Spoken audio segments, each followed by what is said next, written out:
आज बस में ऐसा क्या हुआ, जो मेरे और मेरे फ्रेंड्स का मूड हो चुका था ख़राब। सो हेलो जी गाइस, जैसा कि आपको पता है कि मेरे एग्जाम चल रहे हैं, तो लास्ट नाइट मैं पढ़ रही थी। उसके बाद यहाँ पे मैंने अपना सारा सामान ढूंढा, पेन पेंसिल एंड ऑल। उसके बाद मैंने यहाँ पर अपनी ड्रेस वगैरह अरेंज करके रख दी थी। और जब मैं पढ़ ही रही थी रात में, तो मुझे हो गया था फीवर बहुत ज़्यादा, जिसकी वजह से मुझे मेडिसिन भी लेना पड़ी। और मेडिसिन लेने के बाद मैं सो गई थी और मैं सीधा उठी हूँ सहरी के टाइम।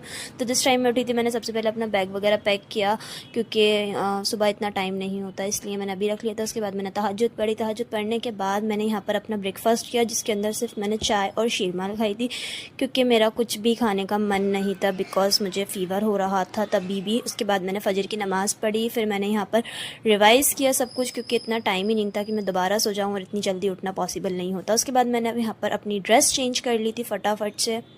और ड्रेस चेंज करने के बाद जो है टाइम हो चुका था, तो मैंने अपना बैग उठाया। बैग उठाने के बाद मैं यहाँ पर चली गई थी, बस स्टॉप के लिए निकल गई थी। यहाँ पर मैं जैसे ही गई, मेरी बस मुझे खड़ी हुई मिली थी। तो यहाँ पर मेरे फ्रेंड्स मुझे हाय हेलो करते हुए, और हम पहुँच गए थे कॉलेज। कॉलेज पहुँचने के बाद हमने बिना टाइम वेस्ट किए हम सीधा पहुँच गए थे रिवाइज़ करने के लिए कैंटीन में। और यहाँ पर मस्ती चल रही थी, रिवाइज़ तो कम ही हुआ, मस्ती ज़्यादा हुई, क्योंकि जब फ्रेंड्स मिलते हैं तो मस्ती तो होती ही है। तो यहाँ पर हम एक दूसरे से पूछ रहे थे किसने क्या पढ़ा, किसने क्या नहीं पढ़ा। जिसने जो नहीं पढ़ा वो यहाँ पर वो पढ़ रहा था। तो बस फटाफट से रिवाइज़ किया, क्योंकि हमारा पेपर 11 बजे से स्टार्ट होने वाला था और हम 9 बजे कॉलेज पहुँच गए थे। तो यहाँ पर हम सब ने रिवाइज़ किया, मस्ती करी। उसके बाद यहाँ पर हम लोग जो है, यहाँ पर टाइम हो चुका था, तो हम चले गए फटाफट से। और हम लोग लास्ट टाइम तक पढ़ ही रहे थे कि कुछ छूट ना जाए, कुछ छूट ना जाए।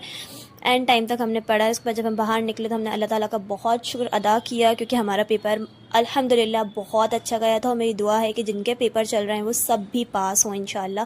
और यहाँ पे हमने थोड़ा सा डिस्कशन किया पेपर को लेके। उसके बाद बस में आ गए थे। उसके बाद हम निकल गए थे घर के लिए, और हमने रास्ते में बहुत ज़्यादा मस्ती करी थी आज, क्योंकि हमारा पेपर भी अल्हम्दुलिल्लाह बहुत अच्छा हुआ था और हम सबका मूड भी बहुत अच्छा था। तो हम लोगों ने यहाँ पर बहुत ज़्यादा मस्ती की थी, मतलब मज़ा ही आ जाता है फ्रेंड्स के साथ। उसके बाद यहाँ पर ये वही मोमेंट है, ये जो दीदी हैं ये हमसे बोल रही थी कि आप लोग इतनी मस्ती कर रहे हैं, आप लोग थोड़ा चुपचाप बैठ जाइए। पर हम तो किसी की नहीं सुनेंगे, ये हमारी ज़िंदगी है भाई, हमने भी डबल मस्ती करी, हमें किसी से कोई फ़र्क नहीं पड़ता। यहाँ पर मैंने उनका फेस भी रिवील नहीं किया था। उसके बाद पर मैं और मेरे फ्रेंड्स तब भी हंस रहे थे। उसके बाद रास्ते में मैंने कुछ सामान लिया था, जो कि मैं इफ्तारी के बाद खाऊंगी। ये मैंने मम्मा के लिए लिया था, तो मैंने उन्हें दे दिया। उसके बाद मुझे एक क्यूट सा एक हार्ट दिखा था, मैंने इसको भी लिया। मैं इसे इफ्तारी के बाद खोलूंगी, इसकी भी वीडियो आएगी। Let me know in the comment आपको मेरा मिनी ब्लॉग कैसा